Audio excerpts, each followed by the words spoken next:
Kunja Bihari Jaya Radha Madhava Kunja Bihari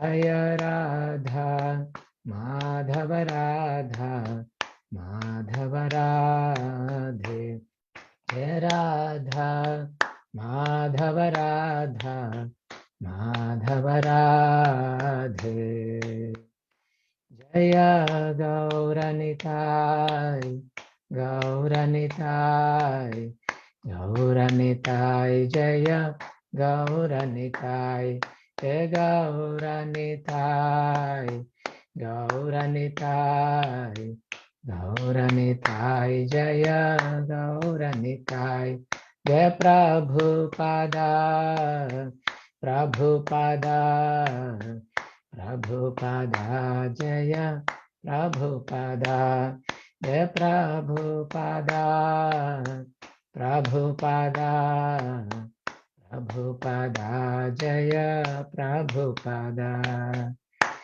Jai Shri Shri Radha Madhava Ashtasakhi Vrinda ki Jai Shri Shri Gaunitai ki Jai Srila Prabhupada ki Jai Samaveta Bhakta Vrinda ki Jai.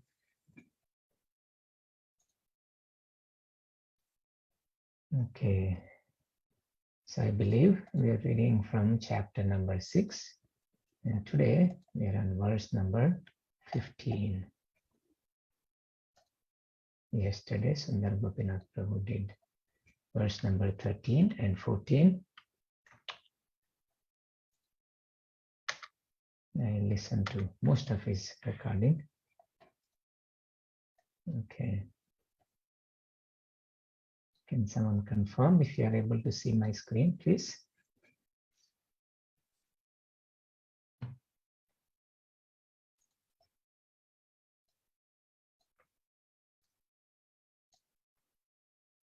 Is anyone able to see my screen? Yes, Yes, Prabhuji. Prabhuji. Okay, thank you. So please repeat after me. Om Namo Bhagavate Vasudevaya. Om Namo Bhagavate Vasudevaya.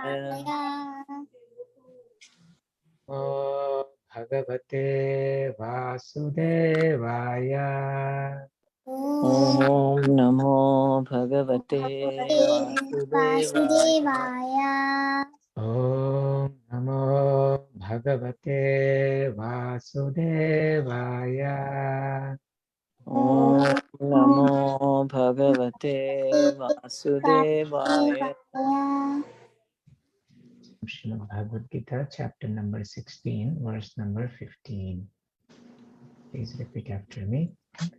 Yunjannevam sadatmanam Yunjan evam sadatmanam yogi niyatamaнаsaha yogi niyatamanasah shantim nirvana paramam Shantim nirvana paramam matstansthamadhikachyati.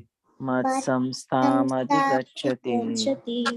Yunjannevam sadatmanam Yunjan evam sadatmanam yogi niyatamaнаsaha yogi niyatamanasah shantim nirvana paramam Shantim nirvana paramam matsansthamadhigachyati. matsamsthamadhigacchati. Yunjannevam sadatmanam Yunjan evam sadatmanam yogi niyatamaнаsaha yogi niyatamanasah shantim nirvana paramam Shantim nirvana paramam matsansthamadhigachyati. matsamsthamadhigacchati. Could you please chant? Yunjan evam sadatmanam Yunjanevam Yunjannevam sadatmanam sadatmanam yogi niyatamanasah Yogi Yogi Niyatamanasah Shantim nirvana paramam. Shantim Shantim Nirvana Nirvana Paramam Paramam Matsamstam adhikachati. Matsamstam Matsamstham Adhigachati Adhigachati Yunjan Evam Sadatmanam Yunjan Yunjannevam evam Sadatmanam Yogi Niyatamanasah Yogi yogi Niyatamanasah niyatamanasa. Shantim Nirvana Paramam Shantim Shantim Nirvana nirvana paramam. Paramam Matsamstam Adhigachati Matsantham Matsamstam Adhigachati.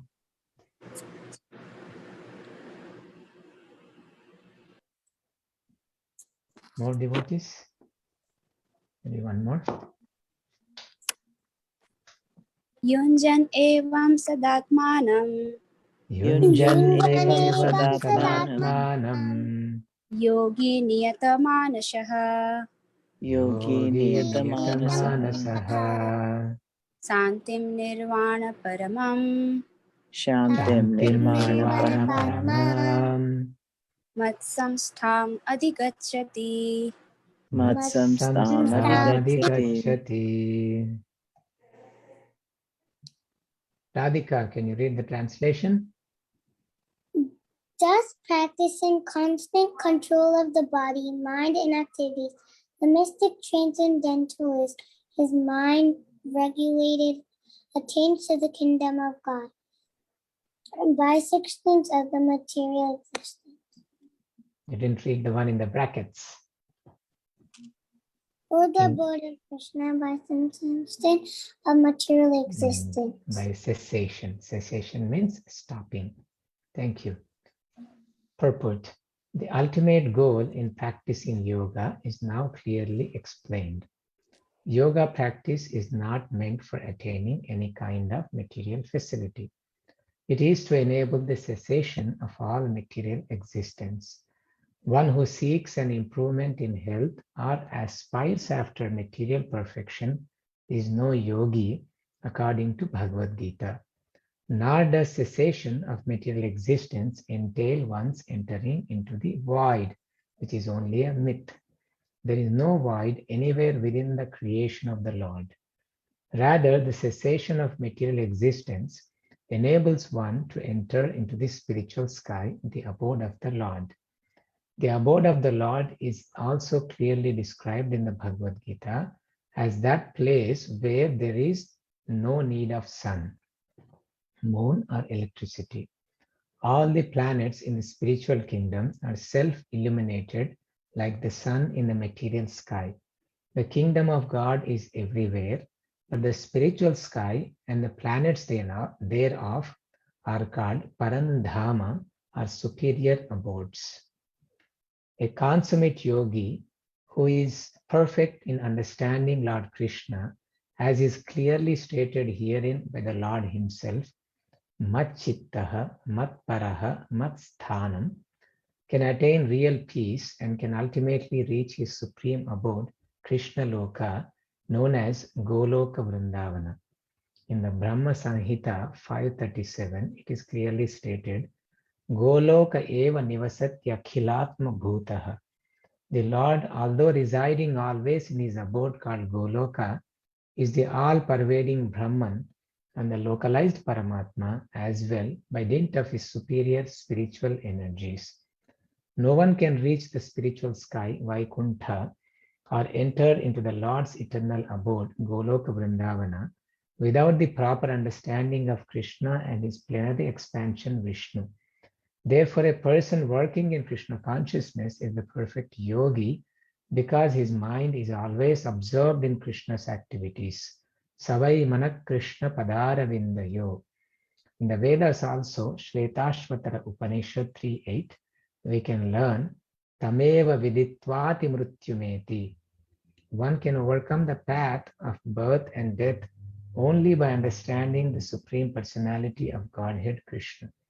In other words, perfection of the yoga system is the attainment of freedom from material existence and not some magical jugglery of gymnastic feats to befool innocent people.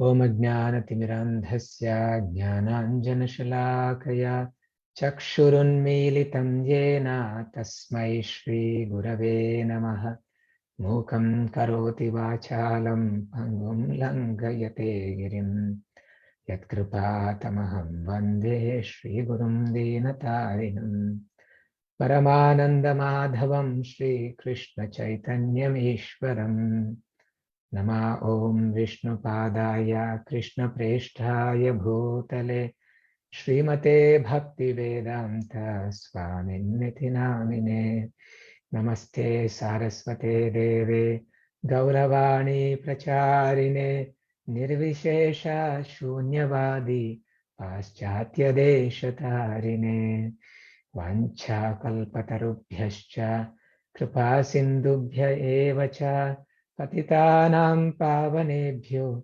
Vaishnavebhyo Namo Namaha Jai Shri Krishna Chaitanya Prabhu Nityananda Shri Advaita Gadadhara Shri Vasadi Gaura Bhakta Vrinda Hare Krishna Krishna Krishna Hare Hare Hare Rama Rama Rama Hare Hare Yunjannevam sadatmanam yogi niyatamanasah shantim nirvana paramam mat samstham adhigacchati. Yunjannevam, by engaging like this. Yunjan means by practicing, by connecting. This word also, yuj, means to be connected, to be engaged. Yuktasya bhaktanscha niyunjatopi. What does that mean? And where is that from? Radhika, you will know this. Yuktasya bhaktanscha niyunjatopi. Where is this from? You are learning this. Bhagavad Gita. You are learning one song. Shri Srila- Guru Yes. Vandana. Yeah. And which stanza did you pick? Did you learn the whole thing? Yes. Yuktasya bhaktanscha niyunjatopi. Do you remember this? No. This is the third She one, right? does. Shri Vigrahara Dhananityanana Shringara Tanmandiramajyanadav Yuktasya Bhaktanscha Niyunjatopi Vande Guru Shri Charanaravinda. Yukta Niyunja. Here also Yunjan, like Niyunja. So here the yogi is engaged, evam, like this. But like how? How is he engaged? When you see something like this, what does that mean? When he is engaged like this. That means we have to look the previous verse, right?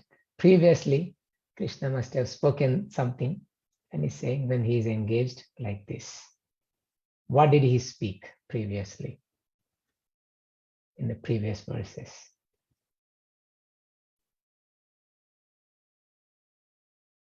Evam yunjan sada atmanam. Sada means always. Atmanam. The word atma can mean body, mind, intelligence, soul, and also Krishna in some circumstances. So constantly engaging body, mind, and soul like this. It was discussed previously, like how, starting from verse number 10, about 23 verses, will describe this Ashtanga Yoga process. And what was the very first thing mentioned in verse number 10? A transcendentalist should engage his body, mind, and self. Same thing in this verse also we have seen. Atmanam, proper translated as body, mind, and self. Yogi yunjita satatam atmanam. Same thing. Evam yunjan sada atmanam. Sada is satatam. Atmanam is again body, mind, and soul. And the yogi is again yunjita. He's engaged, he's concentrating. But how it's explained? He should live alone in a secluded place. Atmanam rahasi stitah. Ekaki yata chittatma. Carefully control his mind. And nirashi aparigraha. No desires and not trying to acquire a lot of things. It was one thing Krishna explained. And then to practice this yoga, one should go to a secluded place. So previously it is said he should be alone and he should go to a secluded place, and the process is described. Put down kusha grass and a soft cloth on that one. And he should sit on his own seat, not someone else's seat. And it should be neither too high nor too low, and in a secluded place. And he should sit very firmly and purify the heart, again by controlling the mind, senses, and activities, and fix mind on one point. And 13, 14, further after describing the place, now the posture is described in 13, 14. One should hold one's body, neck, and head erect in a straight line. This is also important for yoga practice. And then stare steadily at the tip of the nose. And the purpose was also described in the purport. And with an unagitated, subdued mind, devoid of fear, free from sex life, one should meditate upon Krishna within the heart and make Krishna the ultimate goal of life. Evam yunjan sadatmanam. Means like this, engaging like as Krishna described here. One should engage the body, the mind, and the soul. So the mind, it said you should meditate on Krishna, and the body properly using the proper postures. And of course, the location and everything was also described to be clean and pure and on a proper seat. So thus practicing and controlling the body, mind, and activities, what happens? The result is he will attain nirvana paramam, shantim nirvana paramam, mat samstham adhigacchati. So this can be understood in two ways. One is shantim nirvana paramam, means he attains peace by nirvana paramam, means that peace which comes by liberation, or it could be peace, but more nirvana is more than that peace. Means it could be the intermediate stage of after practicing like this. What happens is a yogi gains some mystic powers, and he may feel happy with those mystic abilities as well. But that one is lower than being completely detached from the material world. So it could be read in two ways. So Prabhupada takes it just the peace that comes out of getting out of this material world, but other acharyas explain it the other way as well. So let's get into the details as discussed in the purport. So Prabhupada says this verse is clearly explaining the goal of yoga. So the generally yoga is understood to be the asanas. And by practicing asanas, our health becomes better.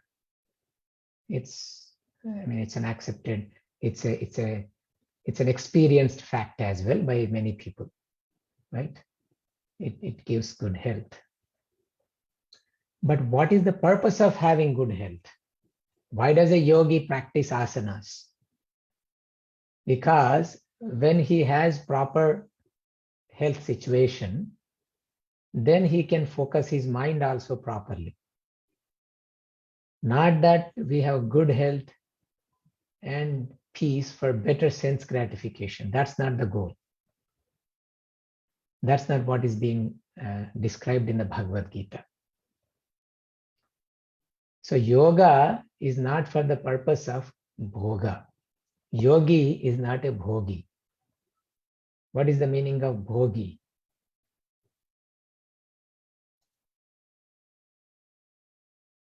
A yogi is not a bhogi. Bhogi may be the one who tries to satisfy his own senses. Yes, who is a sense enjoyer, right? Yogi, bhogi, rogi. So a yogi is not a bhogi. And a yogi is also not a rogi. Rogi means diseased person. He takes care of his body properly. He'll be neither a rogi nor a bhogi. A yogi is somebody whose goal is Krishna consciousness. And in the next 2 verses, it's described how he is neither a bhogi nor a rogi. So the goal is cessation of the material world, nirvana. Nirvana means stopping this material world, this material existence, our existence in this material world. That's what it means. It's not that we, throw a nuclear bomb and stop this material world, but it is detaching ourselves. Our material activities will stop, and we prepare ourselves to get out of this material world. And that's what nirvana. But then what happens when we stop this material existence? Nirvana paramam mat samstham adhigacchati. So the general idea of when we stop this material existence, then there is a prominent philosophy which is very prominent, which talks about nirvishesha. There's nothing else. Shunya, not nirvishesha, shunya means voidism. There's nothing after this material existence. So that means our goal is to just stop to exist, because the problem is because of existence. I exist, therefore I'm having problems. So now if I stop existing, then there is no problem. This is the idea of voidism. But however, they believe you cannot stop your existence unless you give up your attachment to this material world. Until then, you keep reincarnating. But then what is it that is reincarnating? And if that is existing through reincarnations, how can it stop to exist? But they think it does like that. So by practicing detachment, then gradually you cease to exist. That's one idea of nirvana. But that's not what Krishna is proposing here. He's saying, mat sthanam adhigacchati. After that, you will come to me. You will attain mat samstham, my abode. That means there is something beyond this material world. And this is very important. The more we have faith in the existence of the superior world, the more we can be detached from this material world. The reason we are attached to this material world is because we don't have faith that we exist after this. We don't have faith that there is something wonderful awaiting us. When there is no anticipation of something higher, naturally we cannot give attachment to what we have right now. A businessman invests something with the anticipation that there's a bigger profit. A student goes to the school and pays a lot of money and studies with the anticipation that after this education, I'm going to get something bigger. So similarly, we have this hope that there is something bigger, there's something better after giving up these material attachments. But actually, we don't have to wait until we give up this material world to experience that higher thing. That higher thing can be experienced even in this material world, in this material body, that Krishna consciousness. And that is called a stage of Jivan Mukta. Iha yasya harer dasye karmana manasa gira nikilasvapyavastasu Jivan Mukta sa uchyate. Iha yasya harer dasye. Iha means endeavors. That person's endeavors are engaged in harer dasye, in devotional service of Lord Hari. Iha yasya harer dasye karmana manasa gira. How? Karmana manasa gira. In this verse, in the word for word Atmanam is described as body, mind, and soul. In the translation, you see the body, mind, and activities. Karmana is activities. Manasa is the mind. And gira means by the words. So by his words, by his mind, by his activities, one who is engaged in service of Krishna. See, here also Yunjan, the body is there in a proper posture, the place is there, but what is happening to the mind? Where is the mind focused?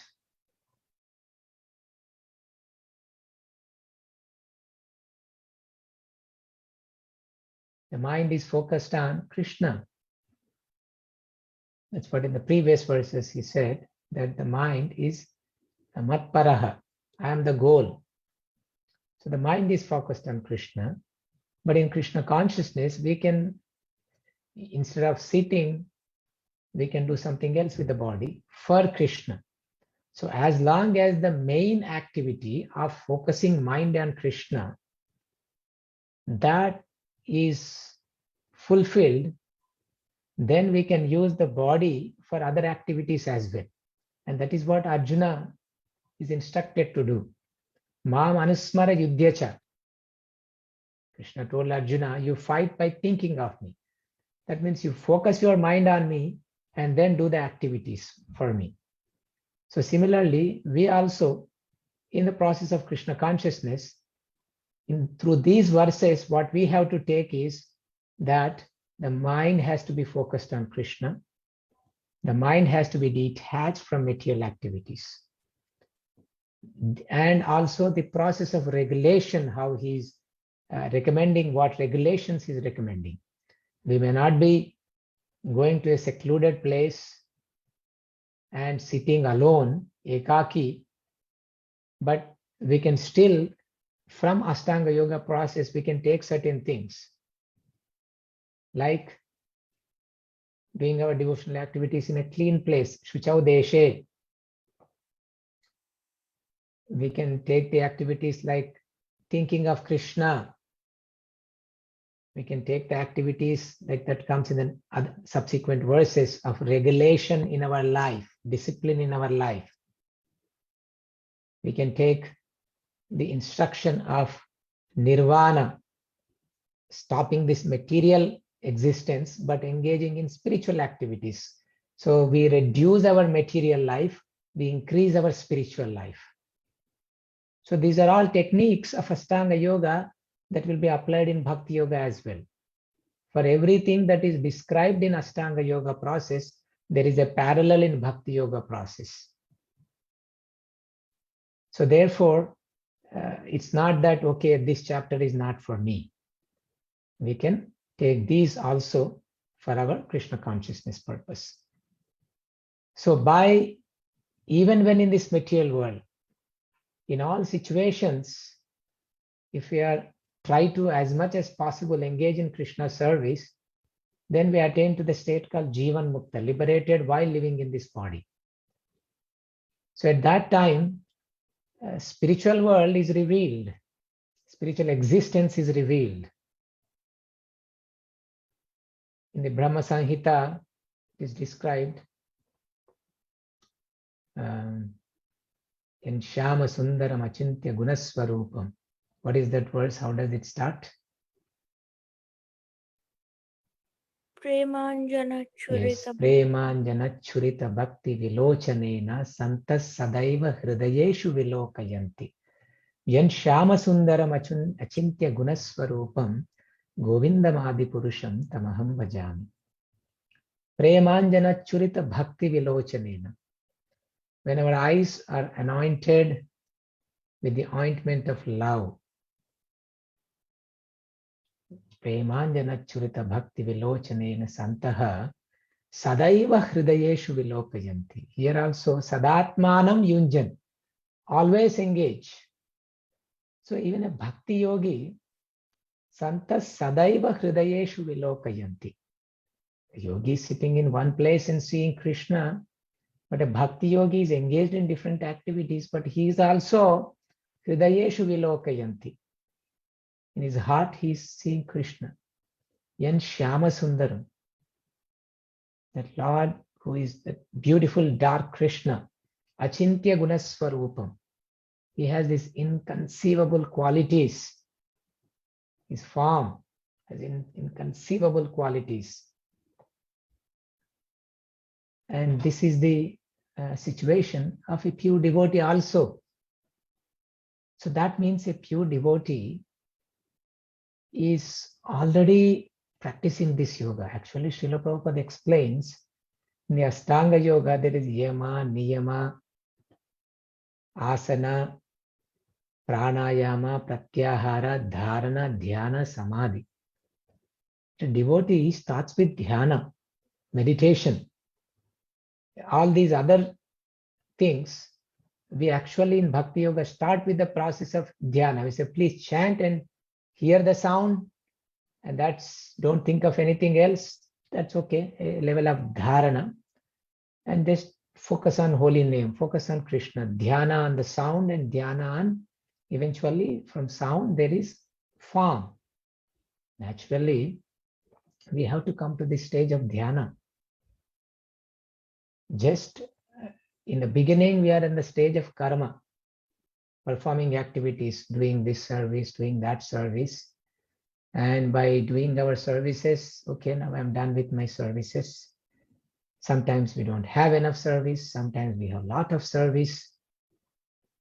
But the key thing in those is proper jnana. Why am I doing what I'm doing? There should be awareness of what am I doing. If we do without awareness, then there is no proper advantage of what we are doing. See, in the 4th chapter of the Bhagavad Gita, well, Krishna is explaining all these different types of sacrifices. He says, but that which is done in knowledge, that is superior. So when we do various services, we should have proper awareness of what we are doing, why we are doing. I'm doing service because, devotees asked me to do it. Because, they will feel bad. They came to our house, so now they asked me, I have to also do this.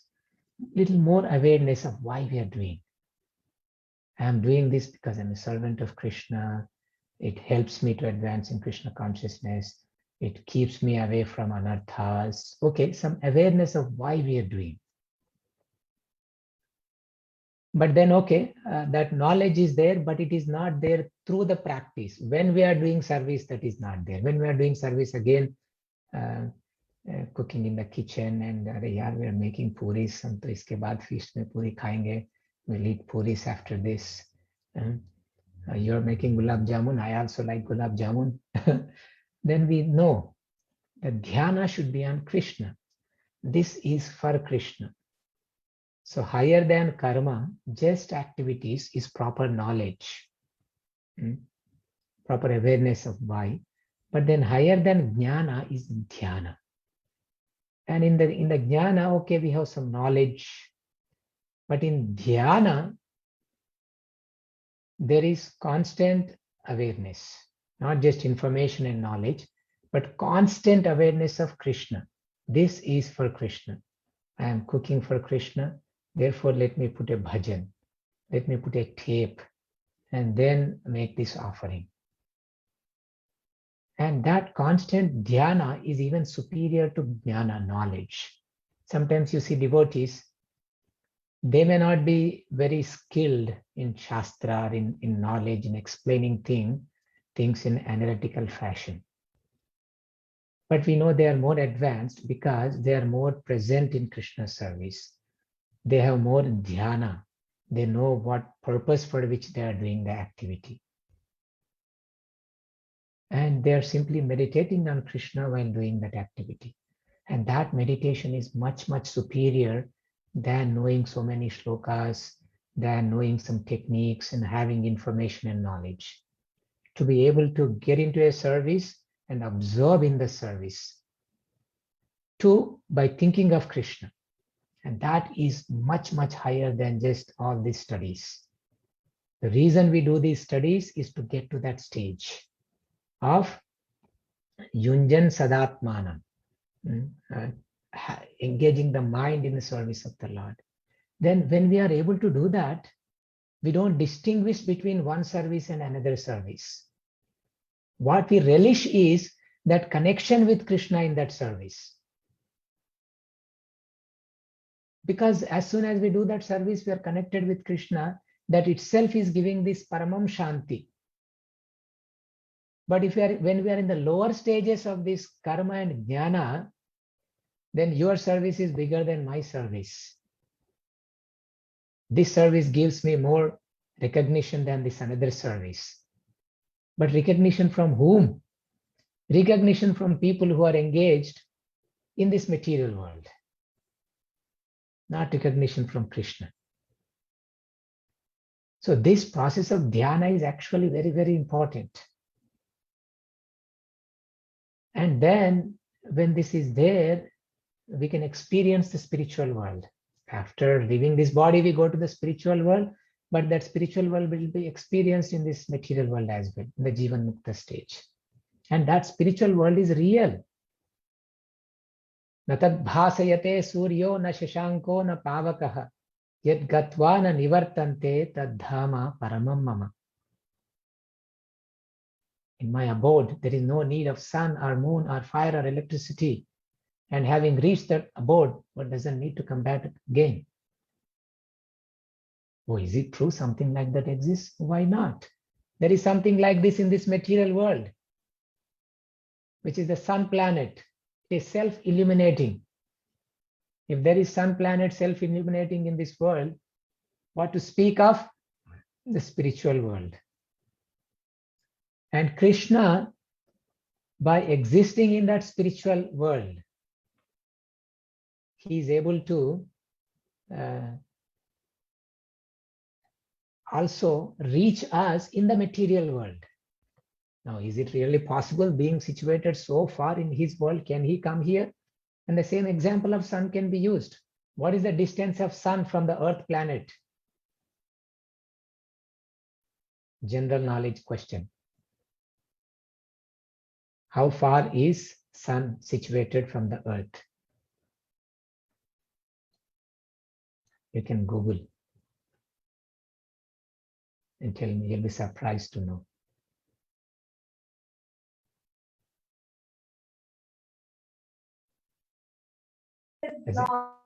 It's really far. How far, Radhika? Is it like from here to my home to your home? No. Is it like from here to Vrindavan? No. Is it more or less? It's more. It's more. It is 93 million miles. Think about it. 93 million miles. So far. So far. million, not 93 miles, 93 million miles. And if the rays of the sun can come all the way and, touch our body, why can't Krishna do that? So Krishna in his Paramatma form, he can come and he can reside in our heart. Just like we feel the presence of the sunlight on our body, in our consciousness, we can similarly feel Krishna's presence in our heart as Paramatma. Goloka eva nivasati akhilatma bhuta. It is possible to experience Krishna even here. And in this way, a yogi, he perfectly understands Krishna's situation. And one thing Srila Prabhupada says is, Krishna's kingdom is everywhere. We say kingdom of God as if this is kingdom of, God's enemies. No, this is also kingdom of God. But this is the prison. In the kingdom of God, this is the prison. So the true kingdom of God is outside the prison. So we go to that state. We go to the spiritual world from this body. We get out of the body. And what else is Prabhupada saying here? No one can reach the Vaikuntha or into the Lord's eternal abode without proper understanding of Krishna and his plenary expansion Vishnu. What is the meaning of the word Vaikuntha? It's where there are no anxieties. That is called Vaikuntha. And we can go to the Vaikuntha by this process. And no one can go without understanding Krishna. Now, if we understand Krishna, if we understand about Krishna, we can go to spiritual world. Where did it say that? That if we understand Krishna, we can go to him. Janma karma cha me divyam. Yes, janma karma cha me divyam evam yo veti tattvataha kyaktva deham punarjanma naiti mameti sojana. Mam eti means in gacchati. Eti means to go. So you will go to me. Mat samstam adhigacchati in this verse. In Janma Karma Cheme Divyam Mam Eti. So Krishna is repeatedly saying, you will come to me, you will come to me. Where did this void come from? And where did this impersonal idea come from? If I say you will come to me, you will come to my home, it doesn't mean you will go into some vacuum. It doesn't mean you will go into some gas. It means you go to that person who is saying that. And the person who is saying that is Krishna. He's standing in front of Arjuna and saying, Arjuna, you will come to me. Yeah, of course, he already told Arjuna that he descends. He descends many times. That means he has his own abode. And that's where you will go, Arjuna. So he's explaining this. So this Paramatma, he is there as localized Paramatma and meditation on Paramatma. But higher than meditation on Paramatma is, we can meditate on the deity of Krishna, the deity that we serve. And not only that, Tannama Rupa Charitadi Sukirtana Anusmrityo Kramena Manasa Rasani Niyojya. The process is, we have to engage our tongue and mind. And at least in my case, I engage my tongue, but my mind is very difficult.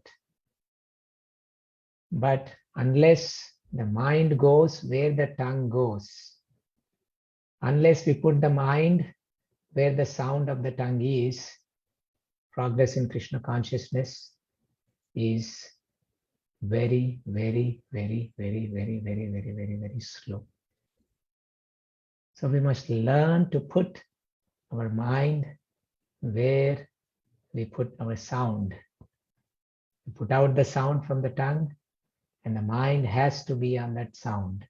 And that sound has going to our ears. And through the ears, it should be injected back into our heart, where the mind is situated. And that's how the mind captures the sound. And when that is done, then from the sound comes the form. From Nama, Rupa will come. Sound will generate the form. Then how do we do this dhyana? What is the process of doing this dhyana? What is it meaning? What is the meaning of meditation? As I said, we should invest in jnana so that we can come into the stage of dhyana. So what does that mean? Not only in our services. For example, Nama Om Vishnu Padaya Krishna Preshtaya Bhutale Srimate Bhakti Vedanta Swaminiti Namine. What is the meaning of this? When we are saying this prayer, we should ask ourselves, what is the meaning? Yes, Sugopi, can you give the meaning?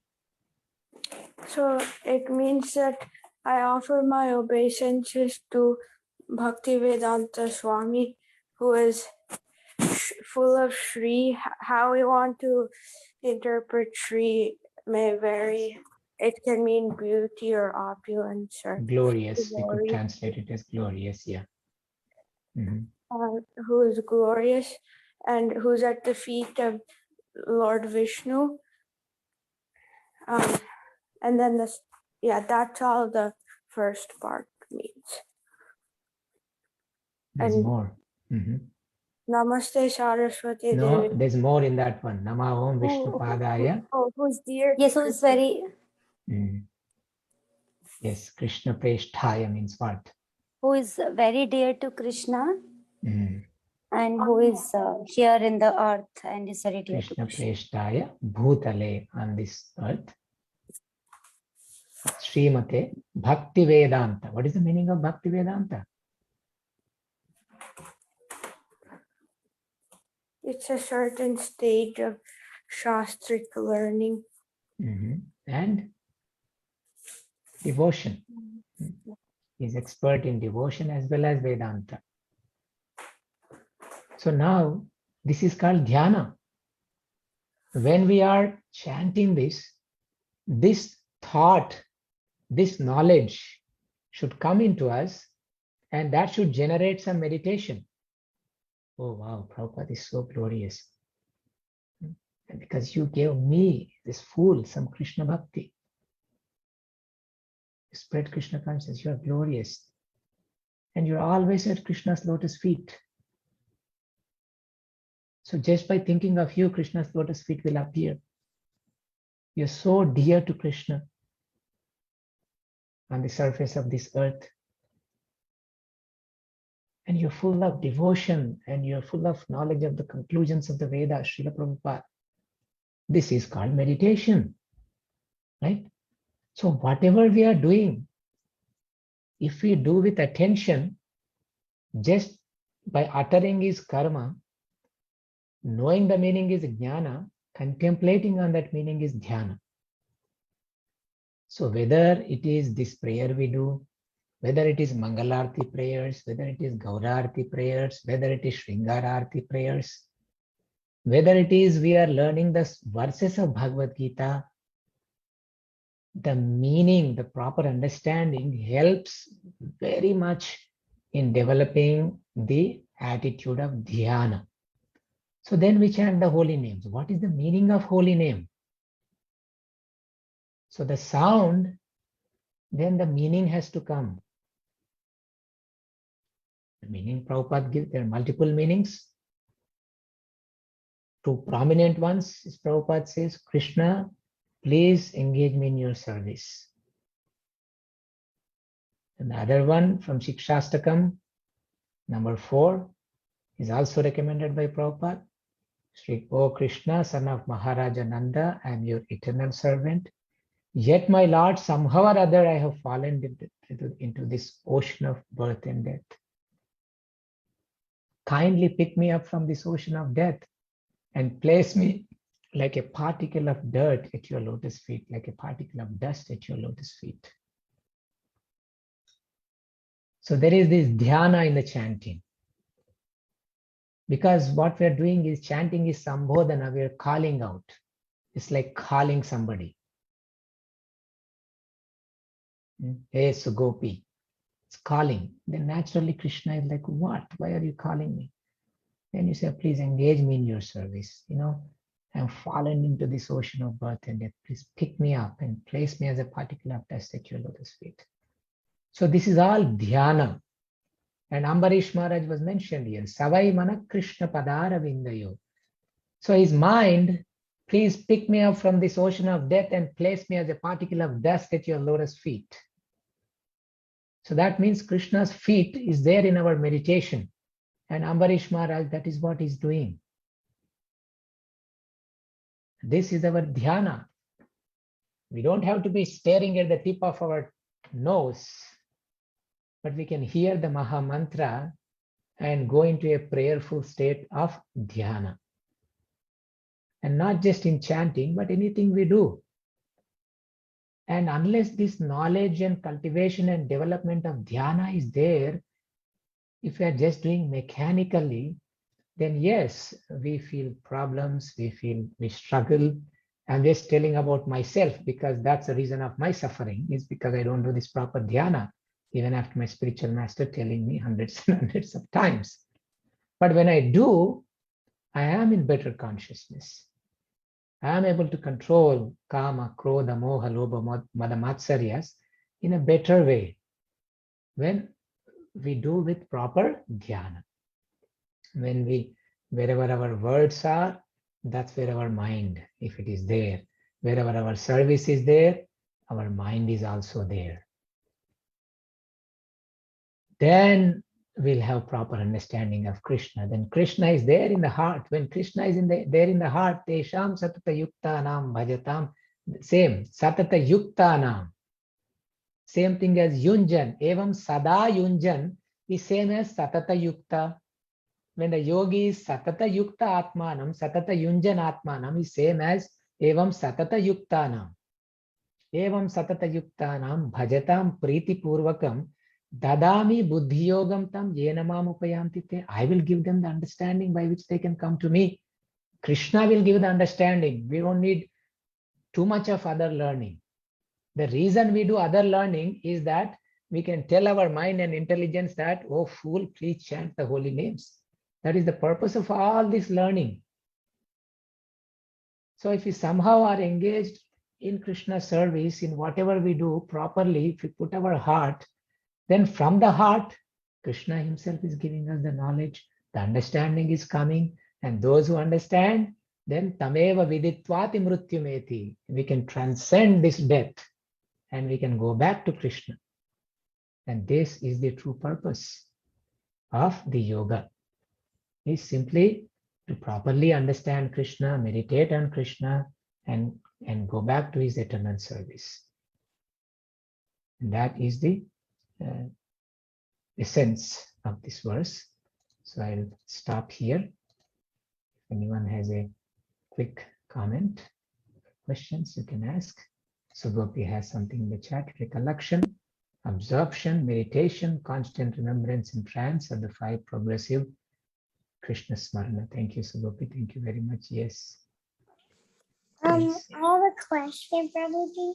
Yes, Radhika, please. So, if we're in Krishna consciousness and we want to serve devotees, and except when we serve them, we do a mistake, would Krishna accept that? Okay, very good question, right? So we want to do nicely, but we make mistakes. Will Krishna accept? Yes, Krishna accepts. Bhavagrahi Janardana. Krishna will accept your mood. And mistake. What is the meaning of mistake? Why does a mistake happen? What is a mistake? Because You give an example. like when you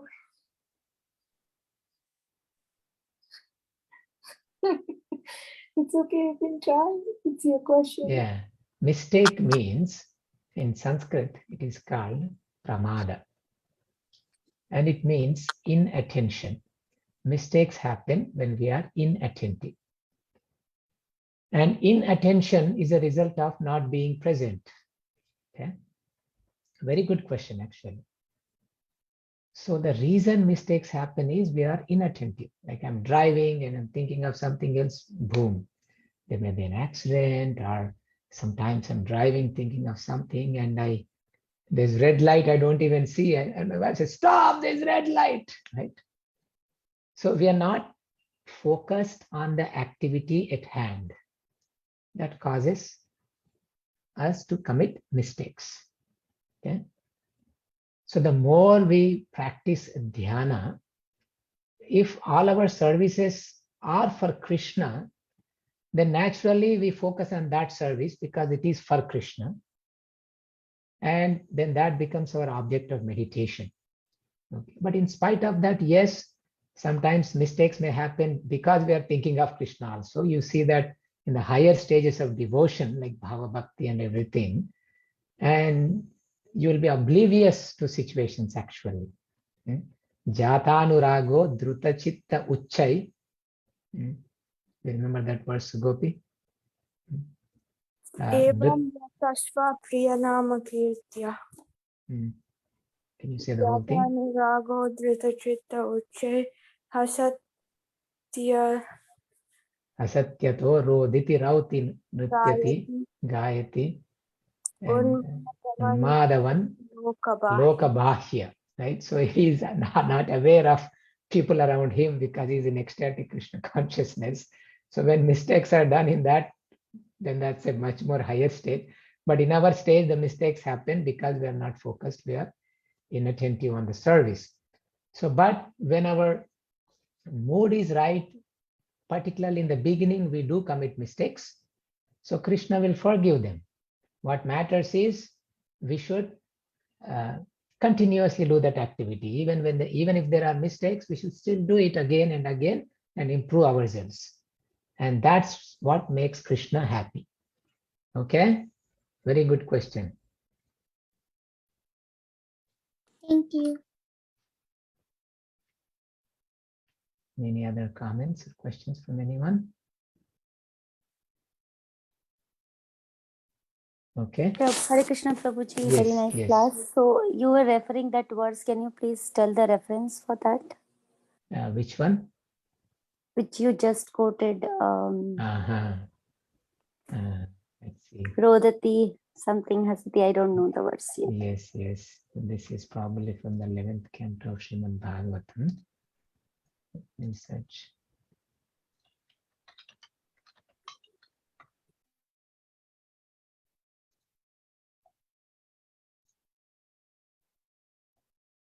(11 to 40) Srimad Bhagavatam. Evam ratasva priyanama kirtya jatanurago drutachitta uchchay asatyatoro ditirauti gayatyunmadavan nrityati lokabhagya. By chanting the holy name of the Supreme Lord, one comes to the stage of love of Godhead. Then the devotee is fixed in his vow as an eternal servant of the Lord. And he gradually becomes very much attached to a particular name and form of the Supreme Personality of Godhead. As his heart melts with ecstatic love, he laughs very loudly or cries and shouts. Sometimes he sings and dances like a madman, for he is indifferent to public opinion. This is the verse 11 to 40. Thank you, Prabhuji. Okay, so thank you very much, all the devotees, for your association. Vancha kalpatarubhyascha kripa sindhubhya eva cha patitanam pavanebhyo vaishnavebhyo namo namaha. Jai. Tulsi and Radhika learn the meaning of Vancha kalpatarubhyascha, okay? I don't know, Prabhu, the meaning. You learn the meaning, okay? Okay, Prabhu. He doesn't listen the Jai. classes also, Prabhu, these days. No. Srinivasacarya Prabhu ki jai. Jai. Bhakta Vrinda ki jai. English.